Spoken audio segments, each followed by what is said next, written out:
كان قرار مهبب والله. كان يوم اسود.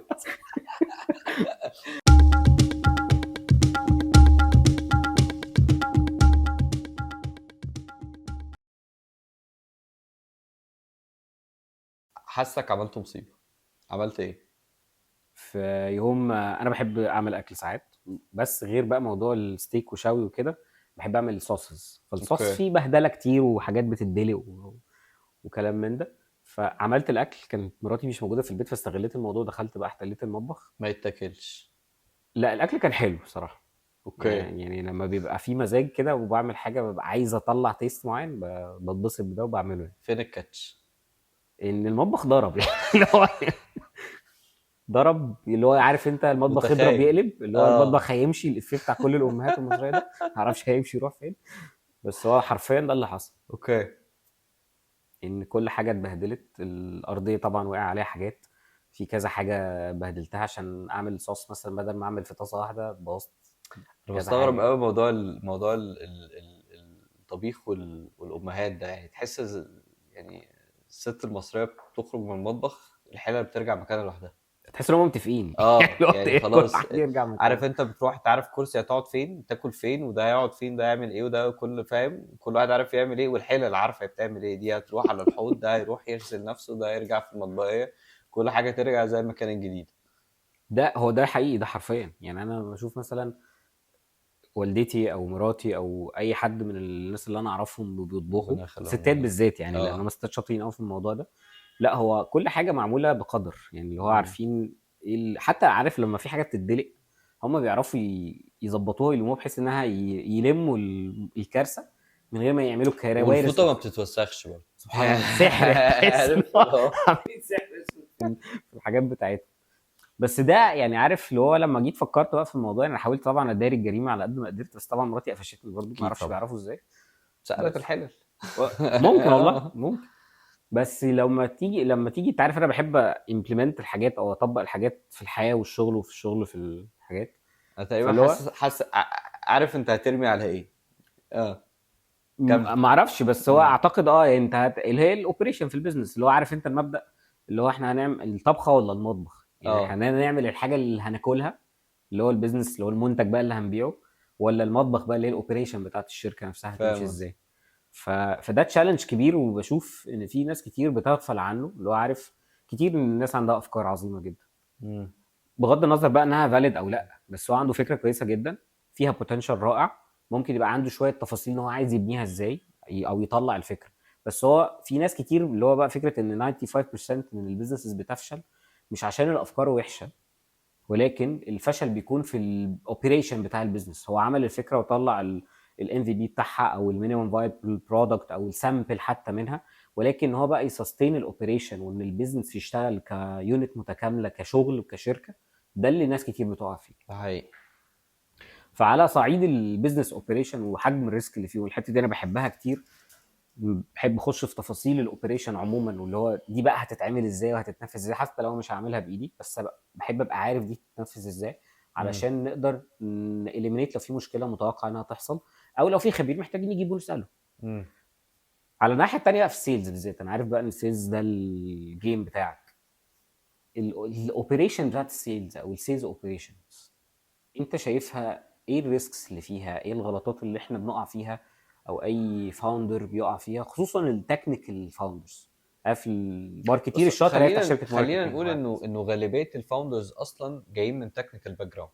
ده اساسي. غالبيتهم صحيح. يعني هتلاقي ان غالبيه الشركات، صحاب الشركات ده كان راجل شغال ماركتير شاطر جدا.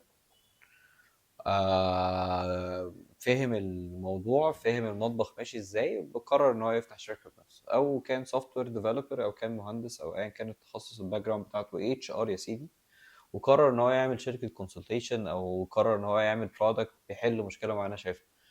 فغالبيه الفاوندرز اللي انا قابلتهم عامه في حياتي كانوا جايين من بيور تكنيكال باك جراوند. نادرا جدا جدا جدا ما هتلاقي فاوندر جاي من حته تانية، مم. يعني ولا شاف المشكله منين او كده. بيبقوا ناس بيبقوا قليلين، بس هتلاقي حد من الفاوندنج تيم او حد من الانفسترز هو اللي زقوا على الموضوع ده. مهم. بس لما انت كنت بتقول القصه بتاعت المطبخ والاوبريشن، الجمله اللي انا دايما بقولها انه المطبخ اهم من الطبخه. حته السيلز اوبريشن مش هتلاقي ناس كتير بتتكلم فيها. ليه انا يعني الكلمه دي على طول في لساني، او ليه على طول بقولها؟ لانه بالذات في السيلز انت الريسورسز بتاعتك ما بتتعوضش بسهوله. مهم. يعني الناس كتير جدا جدا جدا بتحب عارف انت، يقول لك ما بتقفش على حد. وفكرة حتى في الكورة مثلا يقول لك الأهلي بمن حضر، والأهلي عمره ما وقف على حد، وهكذا. ناس كتير قوي بتستخدم الكلام ده في الشركات، بتقول لك إن هي ما بتقفش على حد، والسيلز بتاعت الشركة ما بتقفش على حد. هي ما بتقفش على حد، ده أكيد، بس بتتأثر جدا. مهم. انت دورك ان انت تتجنب الموضوع ده. يعني في ناس برضو بتاخد موضوع ما بتقفش على حد ده، الايجو بياكلها شويه، بتاخد الموضوع بعين، يقول لك ما بتقفش على حد، ما بتقفش على... ماشي، مش هتقف على حد، ماشي، بس ما هتقف على اوبريشن. يعني ما تبصش للموضوع كفرد، بص للموضوع ده ككل حاجه. فانت لو في عنصر في المطبخ ضرب، تمام، انهي اولى؟ انك الستيك اللي انت عملته ده كان يضرب منك، ولا انك تخسر المطبخ كله؟ مهم. ممكن اقول لك ان، يعني هبيلد اب على اللي انت قلته، برضه هسألك سؤال تاني، ان الفرق ما بين البيزنس اوبريشن ان جنرال والسيلز اوبريشن، دي الحته اللي اليونيك شويه كتير في اللي انت بتعمله. ان زي ما كنا بنقول ان التكنيكال الشاطر ساعات بيفتح بيزنس، يعني الماركتير بيفتح شركه ماركتينج، السوفت وير انجينير بيفتح شركه ليها علاقه بالسوفت وير، سواء بقى برودكت او وات ايفر. بس مفيش حد على الاقل في الخبره المحدوده بالنسبه لناس كتير، في ناس كتير احسن مني واشطر مني، بس ما شفتش انا حد سيلز شاطر فتح شركه سيلز. وده الاختلاف اللي حصل، ان الاوبريشن في السيلز من هذا المنظور مختلف عن السيلز ديبارتمنت في شركه بتعمل حاجات كتير، فالاوبريشن بتاعتها اكبر من السيلز تيم. والله ده حقيقي. يعني مفيش حد تقريبا عمل الموضوع ده الا مؤخرا، يعني بعد ما احنا عملناه في مصر بسنة وشوية. بس نرجع لنفس الموضوع. يعني الاوبريشن هي عصب اي شركة، تمام. فكون ان العصب الشركة بتاعتنا بتعمله ان هو سيلز، فالاوبريشن بتاع السيلز هو عصب الشركة برضه، تمام. لو كنا شركة ديليفري فكان الدليفرية هم اهم حاجة في الشركة. صح. الفكرة هنا لما تبص على الموضوع من ناحية اوبريشن، الوضع مختلف. يعني انت او كسيلز اوبريشن، سيبك من ان احنا شركه سيلز عشان الموديل ده ضيق قوي، مش هتلاقي منه كتير خالص. بس السيلز اوبريشن بتاعتك، لو انت هنفترض ان انت تكنيكال فاوندر وفتحت شركه مثلا ساس برودكت، او عندك شركه بتقدم سولوشنز اي ار بي، حتى امبلمنتيشن، او هم اللي عاملين السيستم بتاعهم بنفسهم، او ايا كان،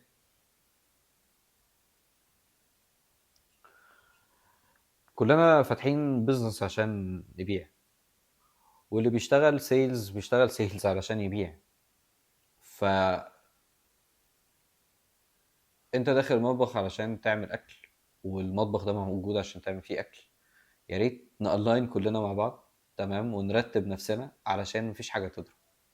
بس ليه دايما بقول ان المطبخ اهم من الطبخه، او ان الاوبريشن اهم من البيعه؟ لان انت دلوقتي مش عايز تستنفذ فريق مبيعات في ان هو يعمل لك كوارتر حلو جدا ويقع بقيه السنه.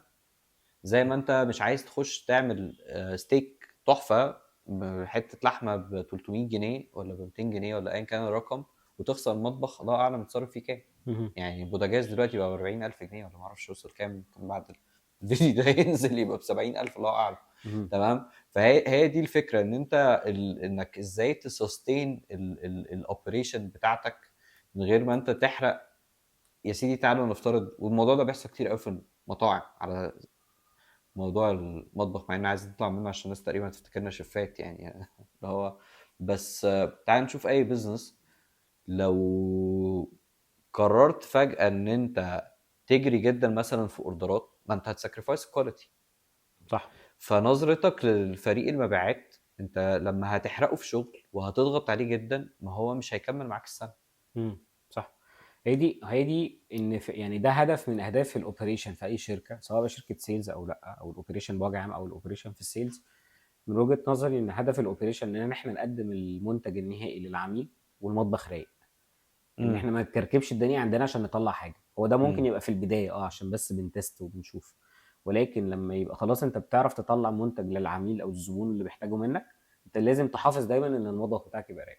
كل ما حافظت على روقانه ده، وكل ما حافظت على ان انت بتطلع منتج بشكل كويس والمطبخ بتاعك رايق، ده هيساعدك في ان انت تاكسلريت وتجرو البيزنس بشكل مختلف تماما ومش بس عن كده، الهبل. ويبقى دورك ان انت بتحاول يعني عارف انت تظبط الاوبريشن عندك، يعني اللي هو هم محتاجين ايه، امم. تراجع كده التاسكس اللي هم بيعملوها، ايه اللي انت ممكن تعمله يأثر ال يعني عارف انت زي مثلا ما بتجيب تولز زيادة، تجيب امم. بدل ما تقعد تعجن بيتزا تقعد تعجنها في نجيب ساعة عجان بقى. تجيب عجان. صح. يعني ممكن ده دورك، امم. وللأسف هتلاقي انه مشكلة المبيعات ان هي ما بيبصلهاش ان هي اوبريشن. امم.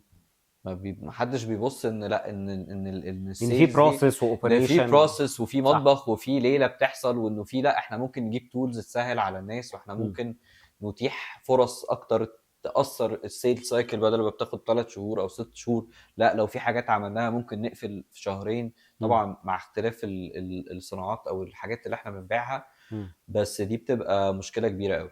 امم. كان في جمله انت قلتها لي في مره من المرات، اللي هو دايما الاوبريشن بتاعت السيلز او التيم بتاع السيلز من وجهه نظرك مهم ان هم يبيعوا، مهم ان هم يقدموا الهدف الاساسي لاي بزنس اللي هو الفلوس من الاخر، اكيد. ولكن اهم كمان بالنسبه لك انت وقتها لما كنت بتحكي لي ان التيم يفضل عايش. فايه ايوه. مفهوم بقى عايش؟ يعني اللي هو التيم كاشخاص، ولا التيم كاوبريشن، ولا ايه هي وجهه مش نظرك في بس التيم؟ التيم يفضل عايش، هو انت دلوقتي مثلا بتتكلم على ان انت في سوق، تمام. من الغلطات اللي كانت بتحصل مثلا في ستارت ابس في السنين اللي فاتت بره مصر، الناس اللي بيريزوا فند بمبالغ هلاميه بقى، اللي يقول لك مش عارف يريز 200 مليون دولار ومش عارف ايه، يعينوا 400 بياع تاني يوم امم. عشان احنا هنتارجت العالم كله عايزين نبيع باسرع وقت. مش بس ان التيم يفضل عايش، هو التيم يفضل عايش دي امرها سهل، ان انت تمنتين الورك لود عليهم علشان التيم ده ما يتحرقش. امم. ابسط حاجه ان انت يعني، في ناس تيجي تقول لك خلاص هو البياع بيشتغل كام ساعه في اليوم، الحقيقيين 3 4 ساعات في اليوم، خليه يشتغل 6 7 ساعات في اليوم. امم. ماشي، وبعدين ايه اللي هيحصل؟ هيبرن اوت، امم. مش هيستحمل. بدل ما بيعمل مثلا ديمو في الثلاثه ديموز ولا 4 ديموز في اليوم، خليه يعمل 8، هيقفل نفس الثلاثه، امم. هيقفل اقل eventually. ان هو لو عمل ديموز اكتر فهو مش هيبقى عنده وقت يفولو اب بنفس الطريقه اللي كان بيفولو اب بيها على 3 او على 4. امم. والاهم من كده ان انت ناسي ان انت الراجل ده ممكن يكون عنده جولز تانية غير اللي عندك كفاوندر. امم. ودي من الحاجات الشائعة جدا، ان انت كفاوندر وكانتربرينور او كصاحب شركة او كمانجنج دايركتور، ايا كان صاحب المكان او مش صاحبه، انت عندك جولز توسعية كبيرة جدا، ومش شرط خالص تكون نفس الجولز اللي عنده. اللي عند وفي البياع اللي عند تقصد؟ البياع، وفي امم. غلطة ناس كتيرة جدا بتغلطها، ان هو يجي يقول لك والله لا، طب ما هو لما هيبيع اكتر هياخد فلوس اكتر. امم. على فكرة مش كل الناس عايزة تاخد اكتر فلوس ممكن تاخدها. امم. يعني مش شرط، هو ممكن يكون let's say بياخد 1000 جنيه بيزك سالري، ولو باع 10 يونتس هياخد 1000 جنيه كوميشن، ولو باع 20 يونت هياخد 2000 جنيه كوميشن. ممكن يبقى مش عايز يبيع 20، هو عايز يبيع 10 ومبسوط قوي بال10 دول. امم. تقول لي امشيه؟ لا، ما تمشيهوش، سيبه، حط الفوركاست بتاعت الراجل ده انه هيبيع 10 يونتس بس، اوكي. تمام. تمشيه امتى؟ تمشيه لو هو مش عايز يبيع ولا يونت اصلا. يعني لا، ده كده يروح يشوف شغلانه تانية، هو امم. مش يعني اوكي. يتوظف في اي حاجه تانية. بس المشكله بتاعت ان انت دايما عايز تخلي البياعين بتوعك كلهم يبيعوا على كاباسيتي عاليه قوي، وهتحرقهم. امم. هتحرقهم ازاي؟ ان هو مش بس اللي هو يبقى عايزه فلوس لا، دلوقتي. بس في بيزنسز بتبقى شايفه ده. يعني هو شايف ان هو هيبني البرودكت، اه. وهو بنفسه بالنتورك بتاعته هيروح يبيع لهم، اه. وهيكلم صحابه يعملوا له شويه حاجات يساعدوه فيها، اه. والبيع ده اخر حاجه. يعني مفيش واحد خلقه ربنا تقريبا اعرفه، فاهم، وهو صغير سالوه نفسك تطلع ايه لما تكبر، قال لك اطلع بياع. فالناس الكاستمر ما يفرقش معاه اتصورت مع مين، ولا يفرق معاه اصلا انت بنيت السيستم العظيم ده في وقت قد ايه، ولا يفرق معاه القيمه اللي انت هتديها له المشاكل اللي تحلها له. لان انت ما هو ماشي، انت عمال تقول له بيع، فهو لما يجي له انسايتس مش هيجي يقولها لك، ان هو هتفتكره بيتلكك. صح. فهي it depends على الكوميونيكيشن ما بينك وما بين فريق المبيعات بتاعك.